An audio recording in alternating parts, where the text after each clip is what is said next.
가희야, 이 책 읽자. 달아, 도둑 보았니? 꼬꼬댁!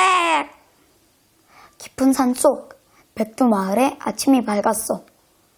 점례 아주머니가 곶감 문을 열어보더니 그 자리에 주저앉아 엉엉 울지 뭐야. 그런데 이런 일이 한두 번이 아니야.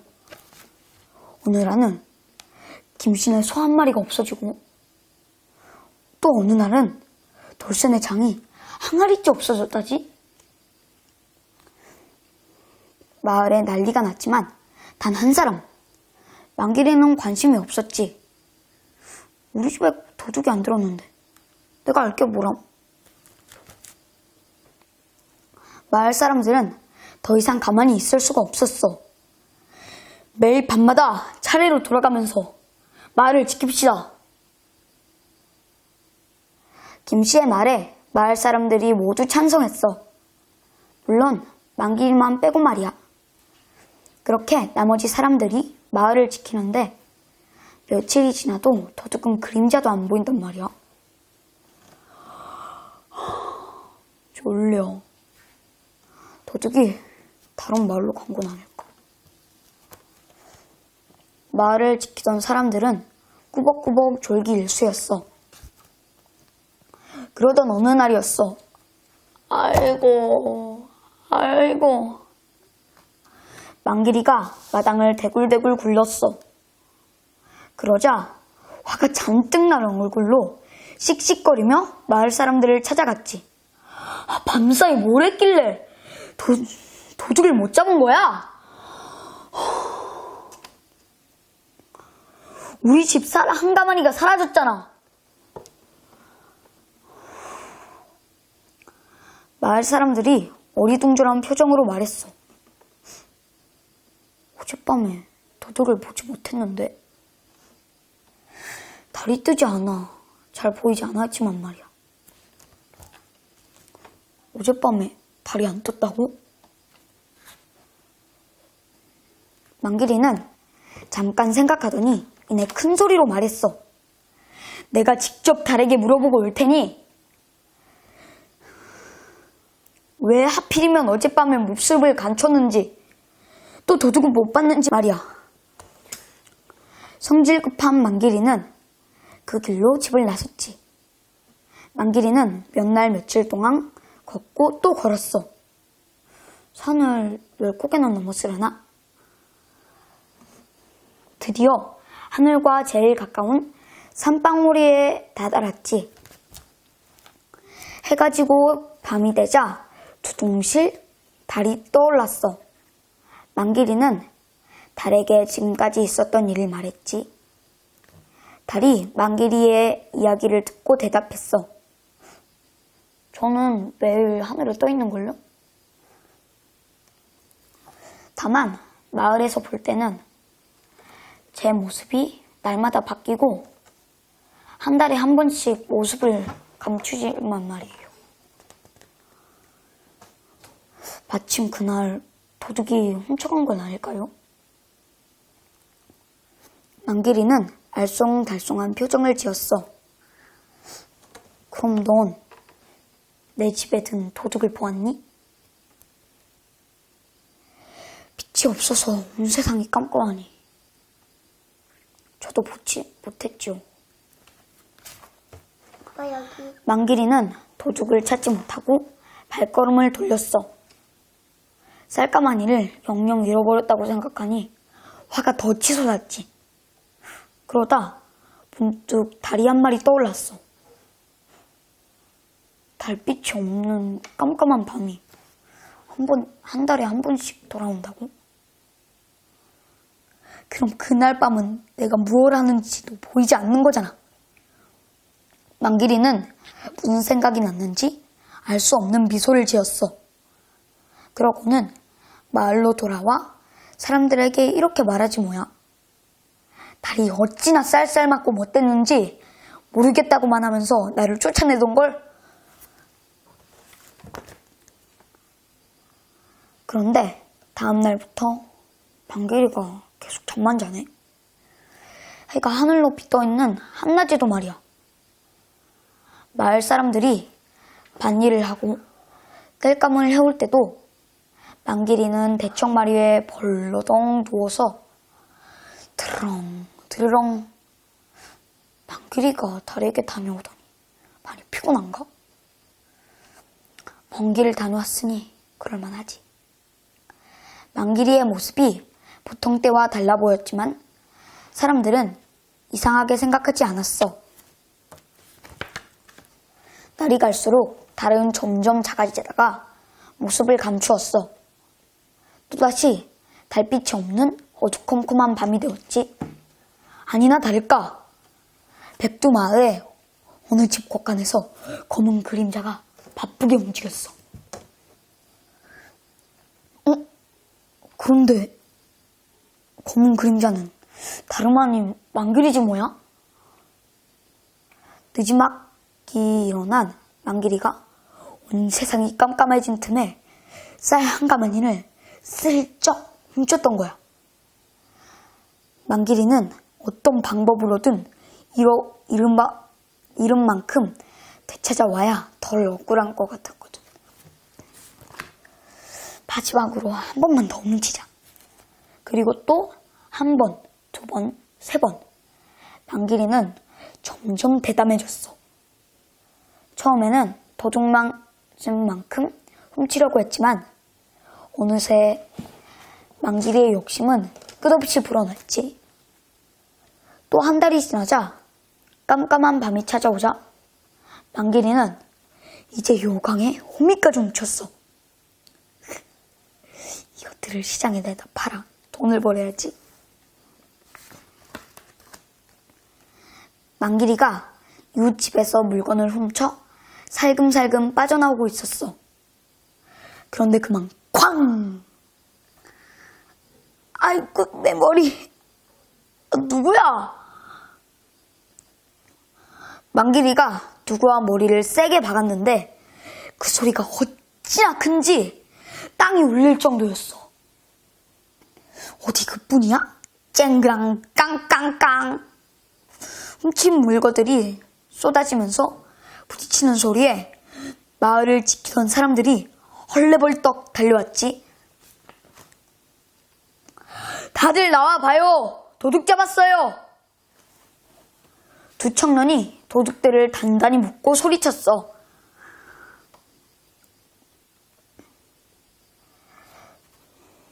잠을 자던 사람들은 도둑을 잡았다는 소리를 듣고 후다닥 달려나왔지.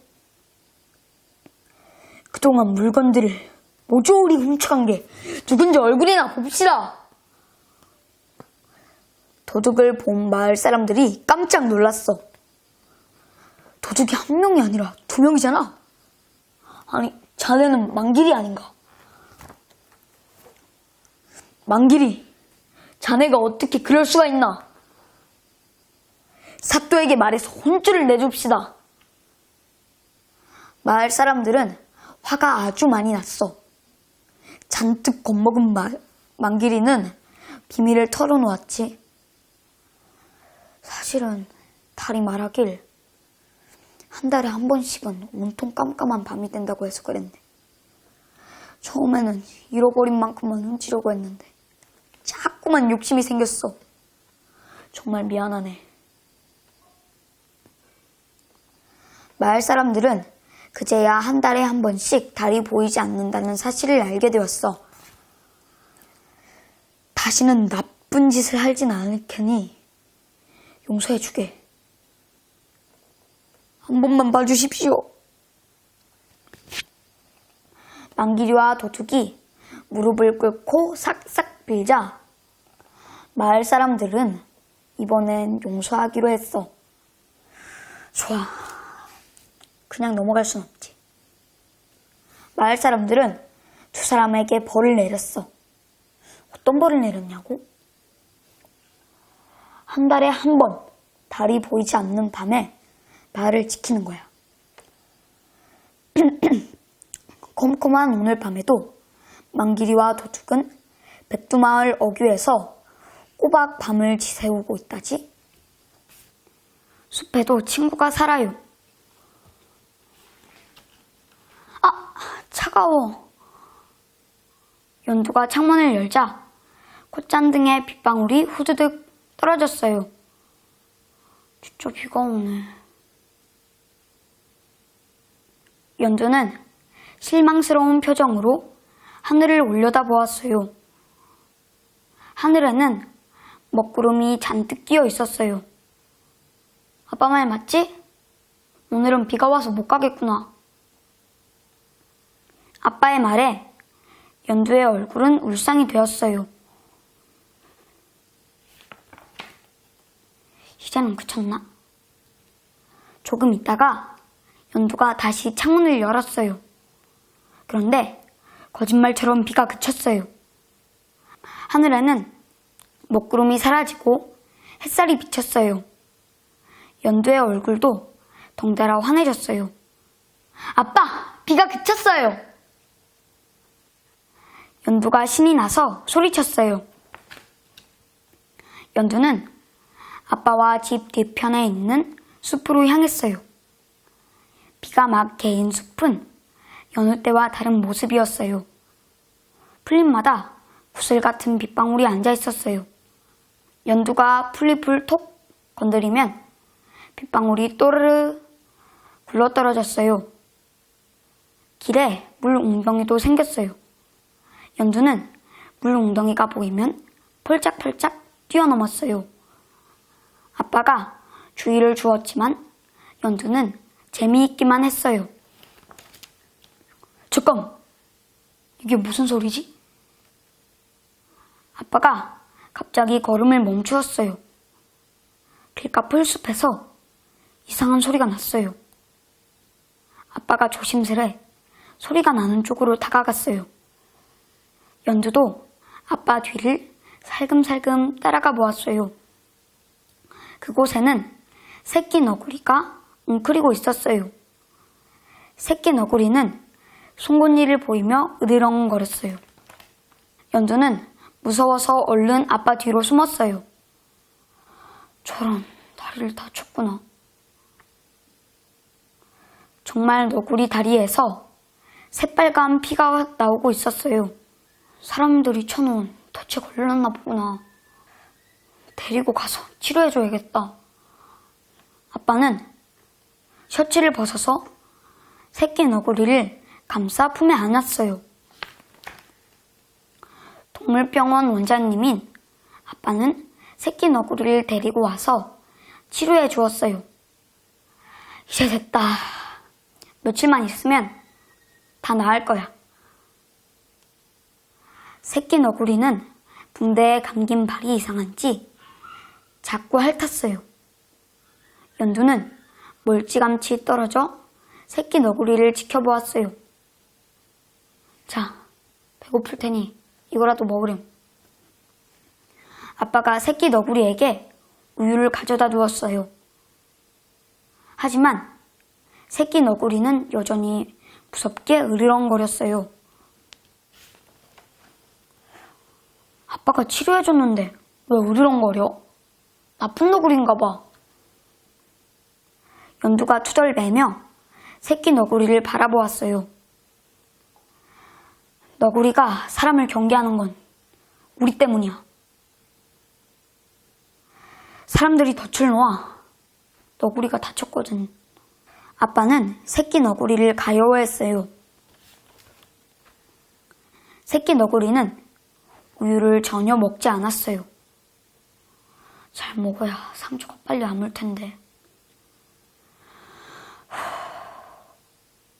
아빠는 새끼 너구리를 바라보며 한숨을 쉬었어요. 새끼 너구리는 몸을 잔뜩 웅크리고 있었어요. 가끔씩 몸을 부르르 떨기도 했어요. 연두는 새끼 너구리가 불쌍했어요. 안 되겠다. 억지로라도 우유를 먹여봐야겠어. 아빠가 손에 우유를 묻혀서 새끼 너구리의 입으로 가져가 보았어요. 새끼 너구리는 처음에는 으르렁거리더니 코를 벌름거리기 시작했어요. 그러더니 아빠의 손을 슬쩍 핥았지요. 아빠, 너구리가 먹어요. 연두가 깜짝 놀라 소리쳤어요. 우유를 맛본 너구리는 계속 아빠의 손가락을 핥았어요. 연두야, 너도 한번 먹여볼래? 연두는 고개를 절레절레 저었어요. 연두는 여전히 새끼 너구리가 무서웠거든요. 어느 날 아빠가 옆집 개가 새끼를 낳는 것을 봐주러 가셨어요. 그동안 연두가 새끼 너구리를 보기로 했어요. 연두는 새끼 너구리를 힐끔힐끔 쳐다보았어요. 새끼 너구리는 몸을 웅크린 채 자고 있었어요. 연두는 슬그머니 새끼 너구리에게 다가가 손을 내밀었어요. 그런데 갑자기 새끼 너구리가 고개를 들고 연두를 쳐다보았어요. 그러고는 코를 벌림거리다가 연두의 손가락을 핥았어요. 연두는 놀라서 꼼짝할 수가 없었어요. 얼른 손을 빼내고 싶었지만 무서워서 그럴 수가 없었지요. 하지만 어느새 무서운 마음이 사라졌어요. 새끼 너구리의 혀가 참 부드럽고 따뜻했거든요. 너 배가 고프구나. 연두는 새끼 너구리에게 우유를 가져다 주었어요. 그러자 새끼 너구리는 우유를 맛있게 먹었어요. 연두는 새끼 너구리와 점점 친해졌어요. 유치원에만 다녀오면 새끼 너구리를 보러 동물병원에 들렀어요. 새끼 너구리는 이제 연두가 만져도 으르렁거리지 않았어요. 연두가 머리를 쓰다듬어도 얌전히 있었어요.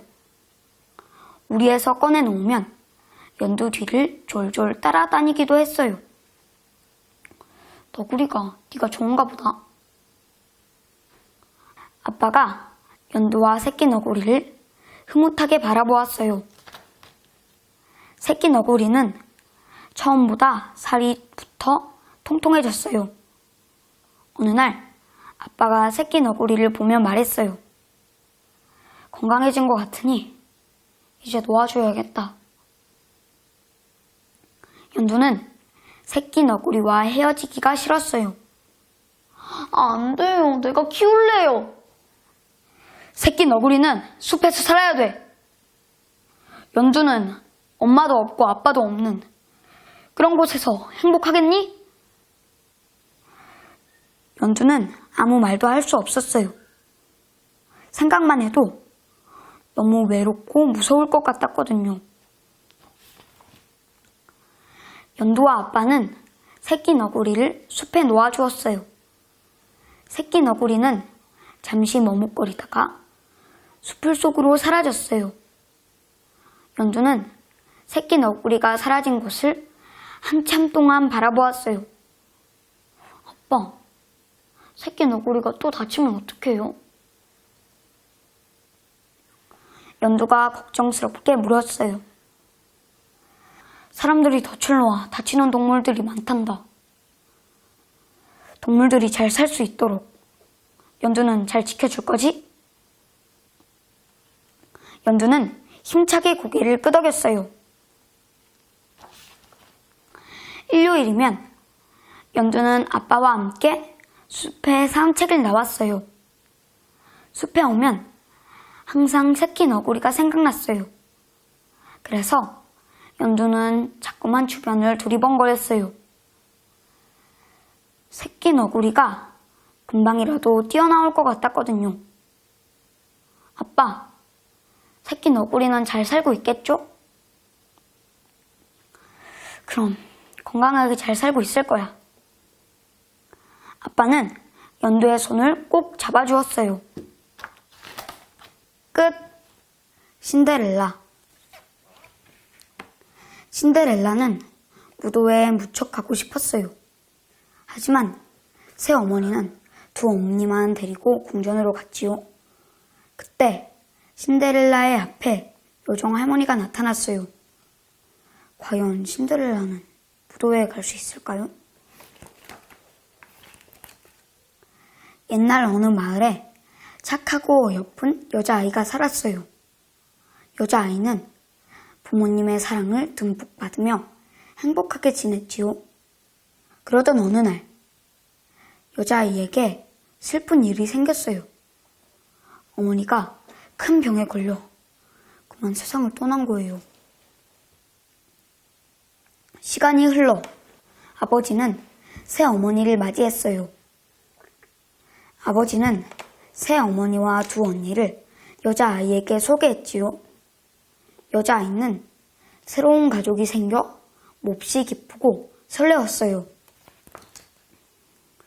얼마 뒤 아버지는 일을 하러 먼 곳으로 떠났어요.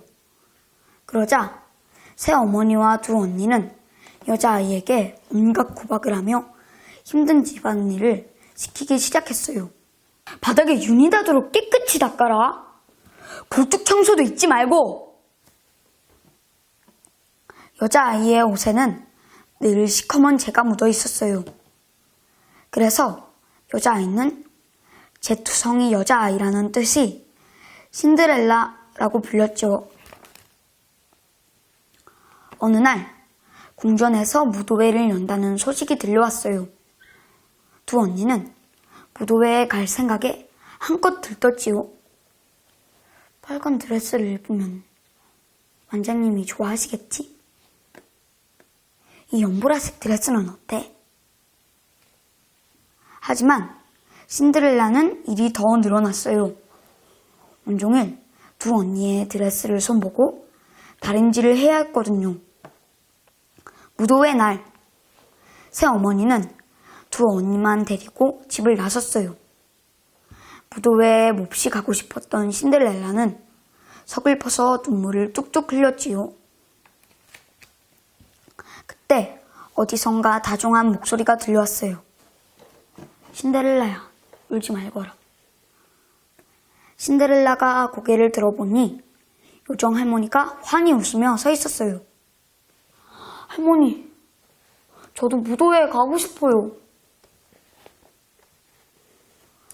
요정 할머니가 네 소원을 들어주마. 저기 정원에서 호박 하나만 따오렴.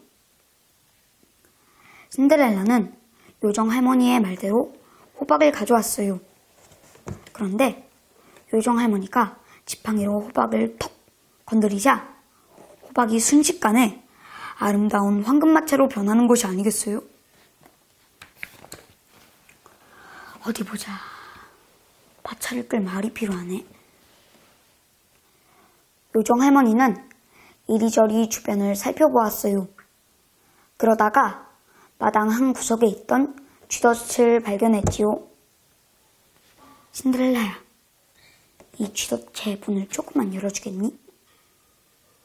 신데렐라가 쥐덫의 문을 열자 쥐 6마리가 쪼르르 나왔어요. 요정 할머니는 지팡이를 쥐들로 한 마리씩 톡 건드렸지요. 그러자 펑 소리와 함께 쥐들이 튼튼한 벌로 변했지요. 마차도 생겼고 말도 있는데 마차를 끌 마부가 없구나. 할머니, 제가 다른 쥐덫에 쥐가 있는지 확인해 볼게요. 신데렐라는 마당을 뒤져 큰 쥐 3마리가 드는 덫을 가져왔어요. 요정 할머니는 그중 가장 긴 수염이 있는 쥐를 꺼내 지팡이를 가져다 댔어요. 그러자 수염이 긴 쥐는 멋진 마부로 변했지요. 신데렐라야, 이번엔 도마뱀을 가져오렴. 요정 할머니가 지팡이를 휘두르자 도마뱀들은 모두 화인이 되었어요. 이제 네 차례구나. 무도회에 가려면 멋진 드레스가 필요하겠지? 요정 할머니가 지팡이를 빙그르 돌리자 환한 빛이 신데렐라를 감쌌어요. 그 순간 신데렐라의 누더기가 아름다운 드레스로 변했지요. 요정 할머니는 신데렐라에게 예쁜 유리구두 한 켤레도 주었어요. 드디어 무도회에 갈 준비가 다 되었구나. 그런데 꼭 지켜야 할 것이 한 가지 있단다. 밤 12시가 되기 전까지 꼭 이곳으로 와야 한다. 종소리가 끝나면 모든 마법이 풀리니까 말이야. 알겠지? 네, 할머니, 잊지 않을게요. 신데렐라는 요정 할머니에게 인사한 뒤 마차를 타고 궁전으로 갔어요. 신데렐라가 궁전 안에 들어서자 사람들이 수군거리기 시작했어요. 저 어이없은 아가씨는 누구지? 어머나, 꼭 하늘에서 내려온 천사 같아요. 새어머니와 두 언니는 신데렐라를 전혀 알아보지 못했지요. 잠시 후 왕자가 다가오더니 신데렐라의 손에 입맞춤을 했어요. 아름다운 아가씨, 저와 함께 춤을 추시겠습니까? 신데렐라와 왕자는 음악에 맞춰 우아하게 춤을 추었어요. 신데렐라는 너무 즐거워서 시간 가는 줄 몰랐지요. 그때 밤 12시를 알리는 종이 울리기 시작했어요. 신데렐라는 춤을 멈추고 서둘러 궁전을 빠져나갔어요. 왕자가 신데렐라를 뒤쫓아갔지만 이미 사라져버린 뒤였지요. 궁전 계단에는 신데렐라의 발에서 벗겨진 유리구두 한 짝만 반짝이고 있었어요. 왕자는 유리구두를 소중히 주워들었어요. 종소리가 멈추자 요정 할머니의 마법이 모두 풀렸어요. 황금 마차는 호박으로, 말과 마부는 쥐로, 하이는 도마뱀으로 모두 원래의 모습으로 돌아왔지요. 그런데 이상하게도 유리구두는 그대로였어요. 신데렐라는 왕자와 춤추었던 순간을 생각하며 유리구두 한 짝을 소중히 간직했어요. 며칠 후 왕자가 신하들에게 명령했어요. 이 유리구두의 주인을 찾아서 데려오시오. 난 그 여인과 결혼하겠소. 신하들은 유리구두의 주인을 찾아 온 마을로 돌아다녔어요. 곧 신데렐라의 집에도 신하가 찾아왔지요. 두 언니는 유리구두의 큰 발을 억지로 밀어넣었지만 맞지 않았어요. 그때 신데렐라가 조심스럽게 신하에게 다가가 말했어요. 저도 유리구두를 신어볼 수 있을까요? 신데렐라의 발은 유리구두에 미끄러지듯 쏙 들어갔어요. 새어머니와 두 언니는 깜짝 놀라 입이 떡 벌어졌지요. 신데렐라는 가지고 있던 나머지 유리구두 한 짝을 꺼내 보였어요. 신데렐라가 나머지 유리구두 한 짝을 신자 펑 소리와 함께 요정 할머니가 나타났어요. 요정 할머니는 지팡이를 휘둘러 신데렐라의 옷을 눈부시도록 아름다운 드레스로 바꾸어 주었어요. 세상에, 무도회에서 봤던 아가씨가 신데렐라였다니. 두 언니는 신데렐라에게 무릎을 꿇고 그동안의 잘못을 빌었어요. 언니들, 일어나세요. 이제 괜찮아요. 신데렐라는 활짝 웃으며 두 언니를 일으켜 세웠지요. 신데렐라는 마차를 타고 궁전으로 갔어요. 왕자는 한달음에 달려나와 신데렐라를 맞이했지요. 신데렐라, 저와 결혼해 주겠소? 왕자가 묻자 신데렐라는 수줍게 웃으며 고개를 끄덕였어요. 며칠 후 신데렐라와 왕자는 결혼식을 올렸어요. 마음씨 고운 신데렐라는 두 언니를 불러 궁전에서 함께 살게 해주었어요. 그 뒤로 신데렐라는 왕자와 오래도록 행복하게 살았답니다. 피리 부는 사나이.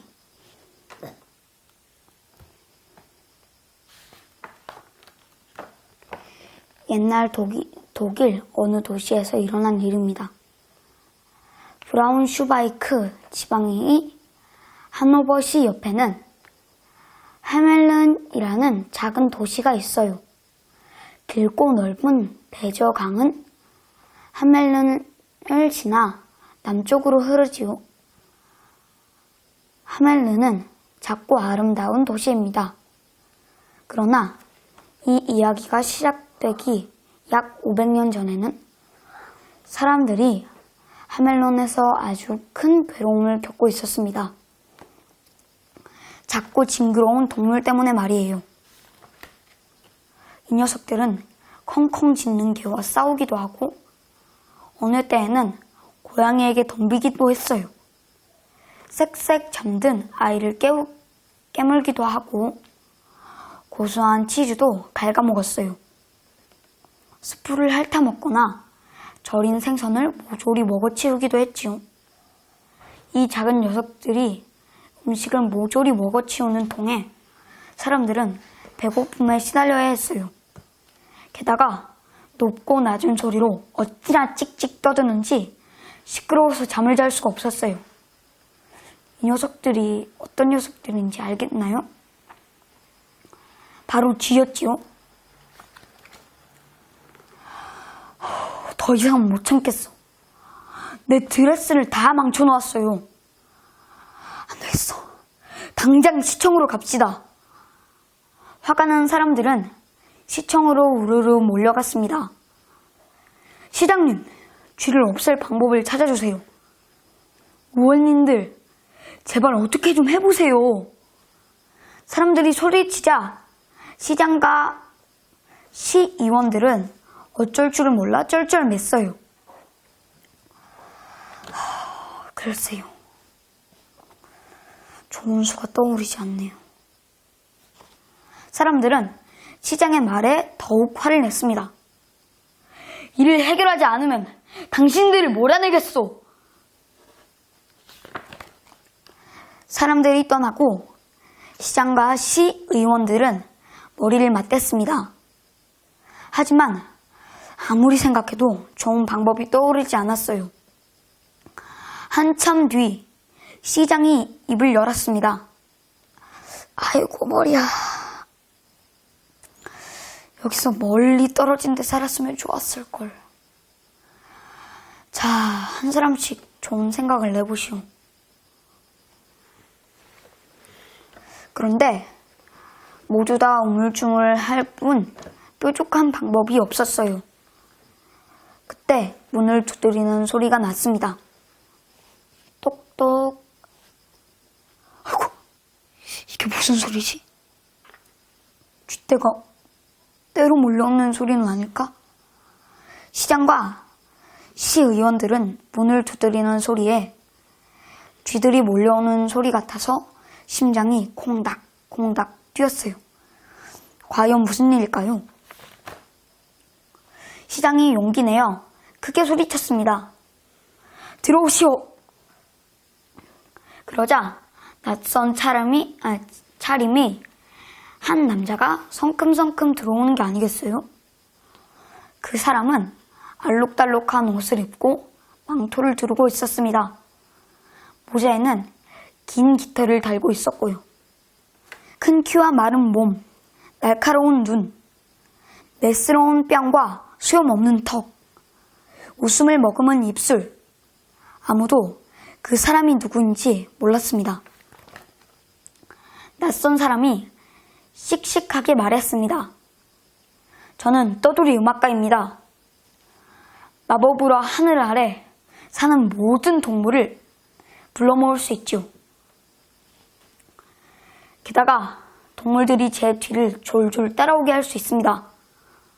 사람들은 도무지 믿을 수 없다는 듯이 쳐다보았습니다. 쥐 때문에 곤란을 겪고 있다는 소식으로 왔습니다. 이 피리들로 쥐들을 모두 없앨 수 있죠. 사람들은 저를 피리 부는 사나이라고 부릅니다. 그제야 사람들은 낯선 남자가 피리를 가지고 있다는 것을 보았어요. 못 믿으시겠나요? 저는 이미 다른 지방을 딱정벌레 떼로부터 구해준 적이 있답니다. 박쥐떼를 없애준 적도 있죠. 시장과 시의원들은 서서히 표정이 달라졌어요. 제가 도시의 쥐를 모두 없애드리겠습니다. 대신 저에게 1000냥을 주십시오. 쥐를 모두 없애준다면 5000냥이라도 주시. 제발 하멜론에서 쥐를 쫓아주겠나. 피리 부는 사나이는 자신 있게 거리로 나갔어요. 사나이가 피리를 후루루 빌자 놀라운 일이 벌어졌어요. 찍찍 찍찍 찍찍 찍찍 찍찍. 집집마다 쥐들이 제주를 넘으면 나오는 게 아니겠어요? 오렌지, 꼬마쥐, 갈색쥐, 회색쥐, 까만쥐. 쥐들은 피리 부는 사나이를 따라 배저강으로 향했습니다. 쥐들은 꼬리를 흔들며 차례차례 강물로 뛰어들었습니다. 이렇게 해서 모든 쥐가 강물에 빠져 죽었어요. 오직 쥐 한 마리가 살아남아 이 이야기를 전했지요. 찍찍. 이 피리 소리는 정말로 아름다웠어요. 마치 누군가가 이렇게 외치는 것 같았어요. 쥐들아, 나를 믿고 따라오렴. 그리고 앞을 보니 친구들이 강으로 뛰어들고 있었어요. 하멜론 사람들은 기뻐서 소리를 질렀어요. 쥐가 사라졌어! 만세! 그때 피리 부는 사나이가 나타났습니다. 자, 이제 약속한 대로 5000냥을 주십시오. 그런데 시장과 시의원들은 차가운 표정으로 말했어요. 5000냥이라고? 그럴 순 없지. 그동안 쥐 때문에 우리도 손해를 봤거든. 우리가 약속했던 5000냥은 농담이었네. 쥐들은 이미 죽었어.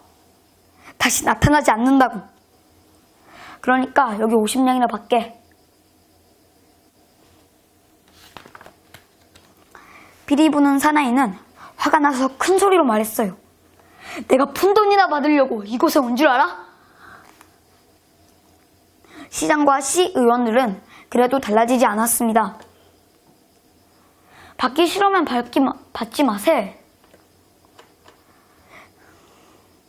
자네만 손해일 뿐이니. 피리 부는 사나이는 다시 한번 힘주어 말했지요. 은혜를 모르는 사람들이군. 약속을 지키지 않은 대가를 치를 테니 그때 가서 후회하지 마시오.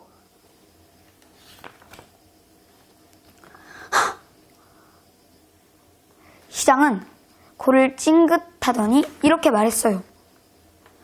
내가 그 말을 무서워할 줄 알아? 시의원들도 한마디씩 거들었습니다. 하찮은 피리나 가지고 다니면서. 그래, 괴상한 옷이나 입은 주제에 말이야. 시장은 사나이를 계속 무시했어요. 어디 한번 해보시지. 당신이 불고 싶을 때까지 피리를 마음껏 불어보시지. 피리 부는 사나이는 비웃는 사람들을 뒤로하고 휙 하고 자리를 떠났습니다. 다음날 아침, 피리 부는 사나이는 다시 거리로 나왔습니다. 그리고 피리를 불기 위해 입술을 오므렸습니다. 사나이의 피리에서 흘러나온 달콤하고 부드러운 소리가 거리에 울려 퍼졌습니다. 피리 소리와 함께 놀라운 일을 벌여졌습니다.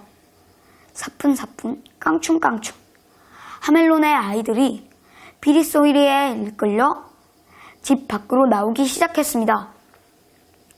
피리 소리가 아이들에게만 들렸거든요. 게다가 어른들은 모두 일하러 나가고 없었어요. 아이들은 깔깔대며 피리 부는 사나이의 뒤를 따랐어요. 신이 나서 즐겁게 뛰어가는 아이들도 있었습니다. 아이들아, 나를 따라오렴. 우리 거짓말 없는 행복한 나라에서 가서 살자. 아이들은 즐겁게 춤을 추며 피리 부는 사나이를 따라갔어요. 피리 부는 사나이는 마을을 지나 언덕으로 갔습니다. 언덕에 다다르자 갑자기 언덕 위에 큰 바위가 옆으로 스르르 움직였습니다. 그리고 그 안에 동굴이 나타났지요. 피리 부는 사나이가 동굴로 들어가자 아이들도 줄줄 따라 들어갔지요. 아이들이 모두 들어가자 큰 바위는 다시 스르르 움직여 동굴을 막았어요. 모두는 아니었습니다. 다리를 다친 한 아이는 절뚝거리느라 잘 따라가지 못한 거예요. 나만 혼자 남겨놓고 모두 가버렸어. 아이는 훌쩍 울면서 어른들에게 말했어요. 피리 부는 아저씨가 즐거운 나라로 우리를 데려간다고 했어요. 거기는 맑은 물이 흐르고 싱그러운 과일나무가 자라고 모든 게 신기하고 새롭대요. 거기에 가면 내 다리가 나을 것 같았는데 나만 엉덩이를 오르지 못했어요. 나도 그곳에 가고 싶어요. 아이는 눈물을 글썽이며 이야기를 마쳤습니다. 이를 어쩌죠? 하멜린은 슬픔으로 가득 찼습니다. 제발 우리 아이들을 돌려주십시오. 어른들은 울부짖었지만 아무 소용이 없었어요. 시장은 피리 부는 사나이를 찾아다니며 말을 전했습니다. 아이들만 다시 데리고 온다면 금과 은을 주겠다고요. 하지만 소용없는 일이었습니다. 피리 부는 사나이도 춤추던 아이들도 영원히 사라졌으니까요. 약속을 지켰다면 이런 일은 없었을 텐데. 사람들은 진심으로 뉘우쳤어요. 사람들은 이 일을 잊지 않으려고 아이들이 지나간 일을 피리 부는 사나이의 거리라고 불렀습니다. 그리고 아무도 이 거리에서 크게 웃거나 떠들지 않았습니다. 그날 이후 산 위에서는 가끔씩 피리 소리가 마을까지 들려왔습니다. 거짓말 없는 정직하고 행복한 나라에서 즐겁게 살고 있어요. 걱정 마세요. 이렇게 노래하는 것처럼 들렸습니다. 하지만 어른들은 이 피리 소리가 들릴 때마다 잃어버린 아이들을 생각하며 눈물을 훔쳤어요. 그러니 여러분, 우리는 사람들에게 대해 잘 알아주어야 합니다.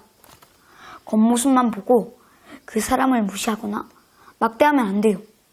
특히 우리가 약속한 것이 있다면 그 약속을 꼭 지켜야 합니다. 하멜론의 이야기를 떠올리면서요. 지금도 하멜론 어딘가에서 피리 소리가 들리는 것 같지 않나요? 모모는 왜 병이 났을까?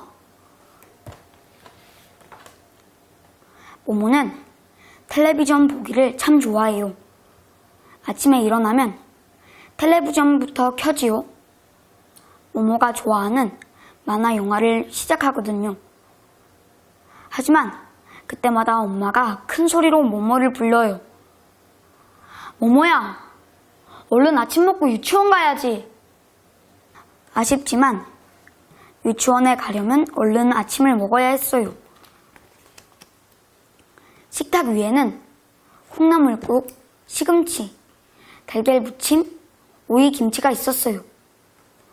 엄마, 오늘은 내가 좋아하는 햄이 없잖아. 오늘은 시금치와 오이를 먹어보렴. 얼마나 맛있는데. 모모는 얼굴을 찡그렸어요. 왜냐면 모모는 채소를 정말 싫어하거든요. 싫어! 달걀무침하고 먹을래. 모모는 밥그릇에 달걀무침을 얹어 텔레비전 앞으로 달려갔어요. 왜냐고요? 이제 막 만화 영화가 시작되었거든요. 모모! 밥을 먹을 때는 식탁에 앉아서 먹어야지.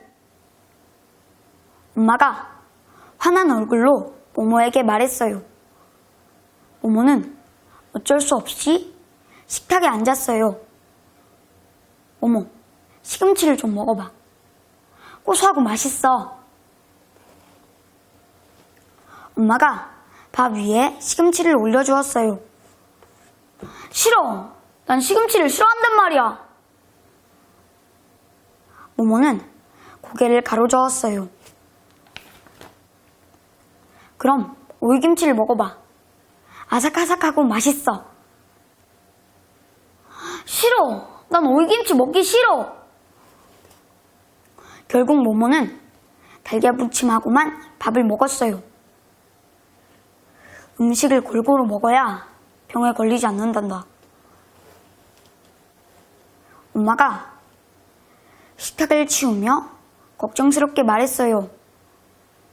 하지만 모모는 채소 생각만 하면 속이 울렁거렸어요.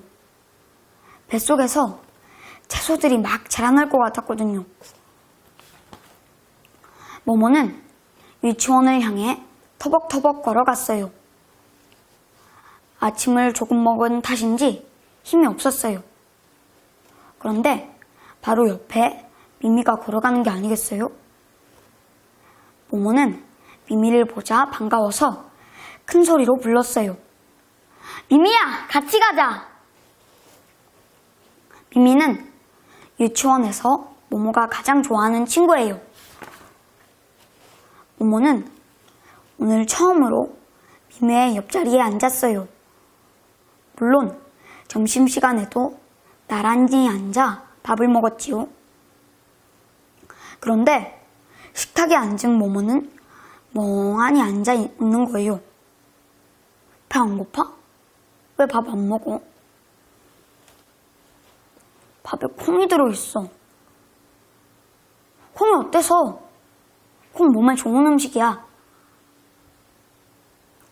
그래도 난 콩이 싫어. 모모는 콩을 하나하나 골라내며 말했어요. 반찬은 미역무침, 두부무침, 깍두기, 꼬마 돈가스. 모모가 먹고 싶은 반찬은 꼬마 돈가스 하나뿐이었어요. 모모는 꼬마 돈가스와 흰 밥을 먹었어요. 두부무침하고 깍두기는 안 먹니? 깍두기하고 두부무침 맛있어. 미미가 묻자 모모는 고개만 끄덕거렸어요. 나도 미역무침은 싫어하지만 골고루 먹어야 하니까 조금은 먹어. 미미가 답답하다는 듯 말했어요. 미미의 말에 모모도 한번 먹어볼까 하는 마음이 들었어요. 하지만 금방 고개를 절레절레 저었어요. 점심시간 뒤 미미는 모모에게 말을 걸지 않았어요. 쟤는 채소를 먹지 않는데. 친구들도 뒤에서 모모의 흉을 보는 것만 같았어요. 채소 안 먹는 게 나쁜 일인가? 모모는 혼잣말로 투덜거렸어요. 집에 온 모모는 기운이 없고 춥기까지 했어요. 미미가 말을 안 하는 것이 마음에 걸려 기분도 안 좋았지요. 우리 모모가 왜 기운이 없지? 아무래도 모모의 기운을 살리려면 통닭이 필요하겠어. 아빠는 웃으며 통닭 봉투를 앞으로 쑥 내밀었어요. 우와! 내가 제일 좋아하는 통닭이다! 모모는 벌떡 일어나며 소리쳤어요. 모모는 허겁지겁 통닭을 먹었어요. 그 모습을 보고 엄마가 말했어요. 모모가 좋아하는 것만 사주니까 음식을 골고루 안 먹잖아요. 그러자 머스켓인 아빠가 말했어요. 엄마 말씀이 맞아. 음식을 골고루 먹어야 키도 크고 병에도 잘 걸리지 않는단다. 엄마, 아빠, 걱정 마세요. 전 통닭만 먹어도 힘이 불끈 솟아올라요. 모모가 두 팔을 힘껏 뻗으며 소리쳤어요. 그런데 다음날 아침이었어요. 아니, 얘가 열이 펄펄 끓네. 깜짝 놀란 엄마와 아빠는 모모를 업고 병원 응급실로 달려갔어요. 의사 선생님은 모모의 몸을 검사했어요. 감기하고 배탈이 겹쳤어요. 이 녀석 몸도 약하네요. 그리고 간호사 선생님이 모모의 엉덩이에 주사를 푹 찔렀어요. 모모는 너무 아파 울음을 터뜨렸어요. 주사를 맞은 모모는 곧 깊은 잠에 빠졌어요. 모모의 꿈속에서는 전쟁이 벌어지고 있었어요. 까만 군사들이 파란 군사들을 밀어내고 있었지요. 파란 군사들아, 힘내! 모모가 안타까워 소리쳤어요. 주인님이 채소를 먹지 않아. 우리는 힘을 낼 수가 없어요. 파란 군사들이 모모에게 소리쳤어요. 그제야 모모는 전쟁이 자기 몸속에서 벌어진 것을 알았어요. 잠에서 깨니 의사 선생님이 웃으며 말했어요. 엄마가 모모는 채소를 안 먹는다고 하던데? 모모는 고개를 끄덕였어요. 그럼 안 돼. 음식을 골고루 먹어야 병에 걸리지 않는단다. 특히 채소를 많이 먹어야 돼. 채소를 먹으면 몸에 풀이 자라지 않을까요? 그런 일은 없단다. 채소를 먹으면 몸이 튼튼해져서 병을 막을 수 있지. 다음날 아침, 모모는 밥 위에 시금치를 조금 올려놓았어요.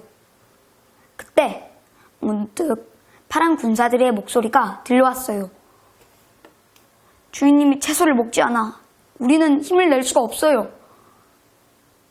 모모는 용기를 내어 한 입에 쑥 넣고 씹었어요.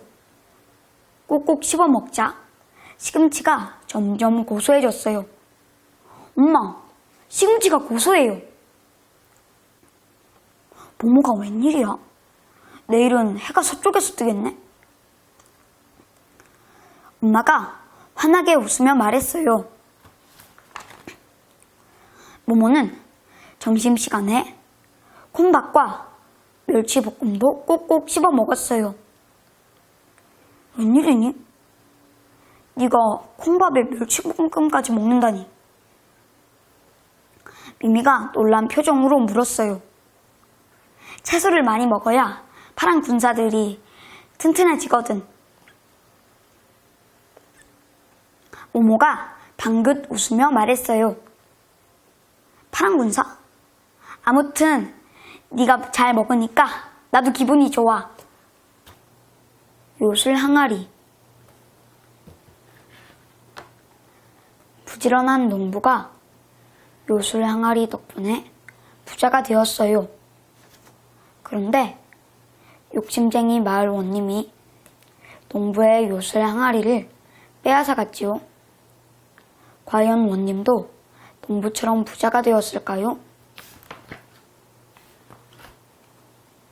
옛날에 가난하지만 부지런한 농부가 살았어. 농부는 열심히 일해서 차곡차곡 돈을 모아 자그마한 밭을 마련했지. 돌멩이 투성이인 밭이었지만 농부가 처음 가져보는 귀하디 귀한 땅이었어. 여기에 무슨 농사를 지을까? 감자를 심을까? 옥수수를 심을까?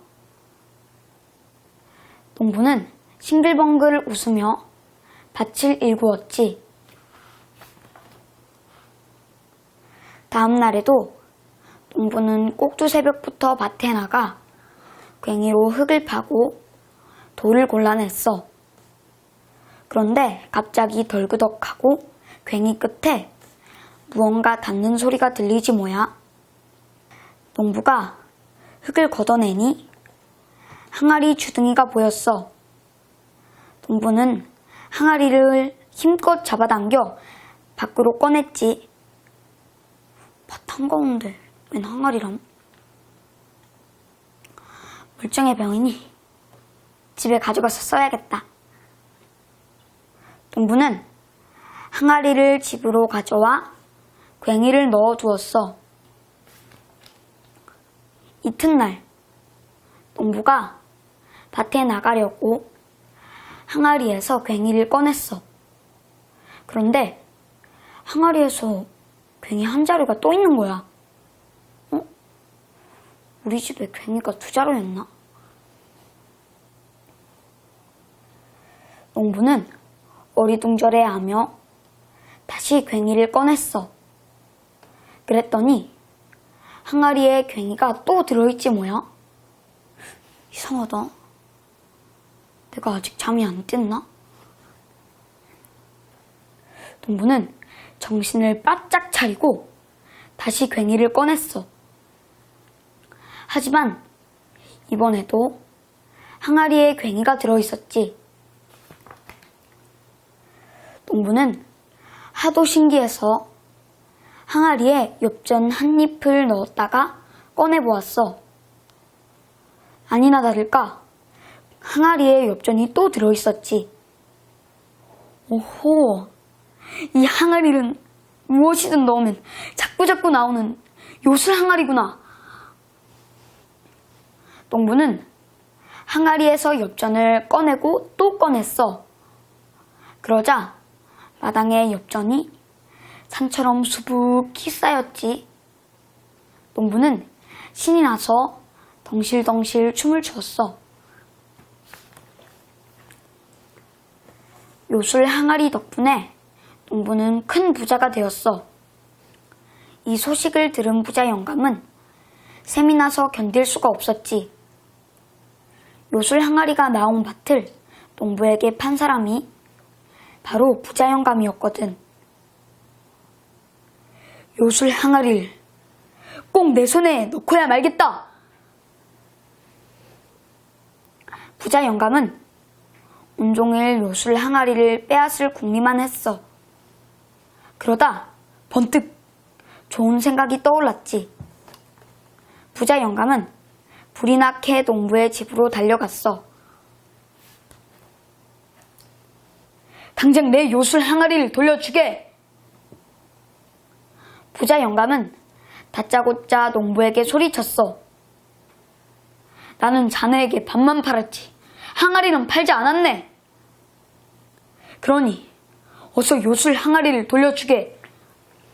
부자 영감이 억지를 부리자 농부는 어이가 없었어.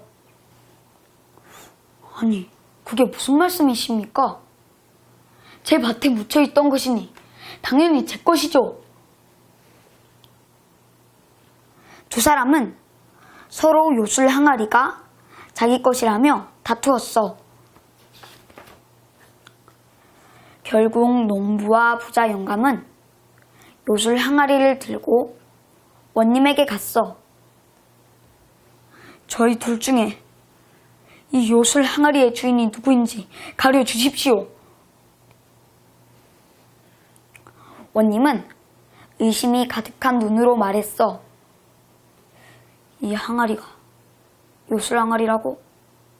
원님은 들고 있던 부채를 요술 항아리에 넣었다 꺼냈어. 그러자 요술 항아리 속에 부채가 또 하나 들어있는 거야. 꺼내도 부채가 계속 나왔지. 참으로 신통방통한 항아리구나. 이것만 있으면 세상에서 가장 큰 부자가 되겠어. 요술 항아리가 탐이 난 원님은 요리조리 머리를 굴렸어. 잠시 뒤 원님이 수염을 쓰다듬으며 말했어. 고작 항아리 때문에 서로 싸우면 되겠느냐? 항아리가 없으면 싸울 일도 없을 테니 관아에 항아리를 두고 가거라. 원님은 그럴싸한 말로 둘러대며 요술 항아리를 빼앗았어. 농부와 부자 영감은 억울했지만 어쩔 수 없었지. 원님의 명령을 어길 수는 없으니 말이야. 두 사람은 빈손으로 터덜터덜 돌아갔어. 그날 저녁 원님은 자기 집 마루에 요술 항아리를 떡 하니 가져다 놓았어. 그러고는 온 집안을 샅샅이 뒤지기 시작했지. 요술 항아리에 넣을 귀하고 값진 것을 찾으려고 말이야.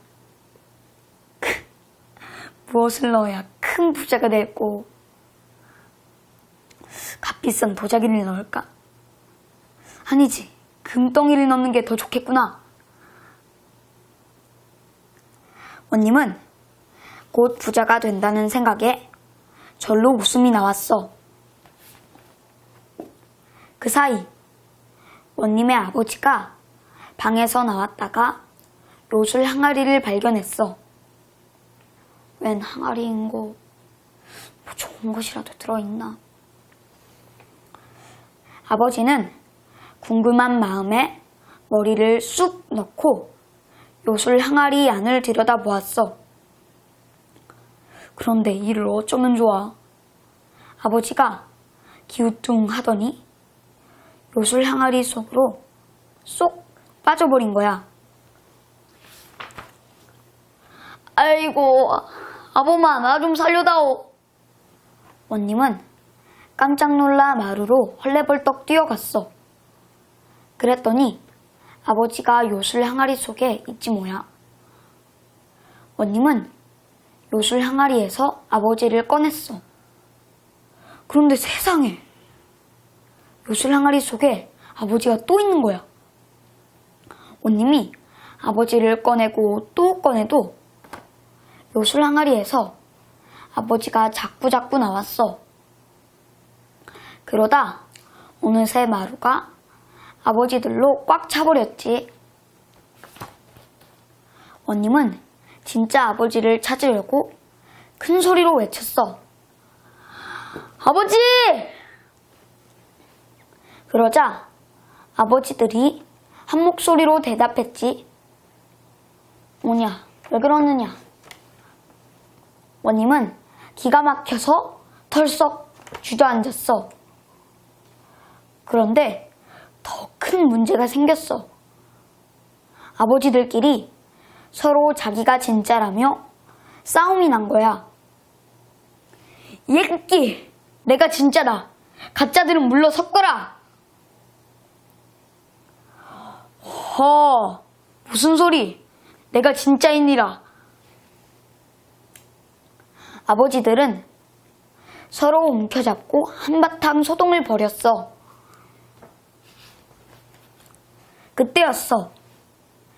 요술 항아리가 아버지들의 몸싸움에 와장창 깨져버린 거야. 아이고, 내 요술 항아리. 아이고, 아버지! 원님은 깨진 요술 항아리를 보고 엉엉 울고 많은 아버지를 보고 더 크게 엉엉 울었어.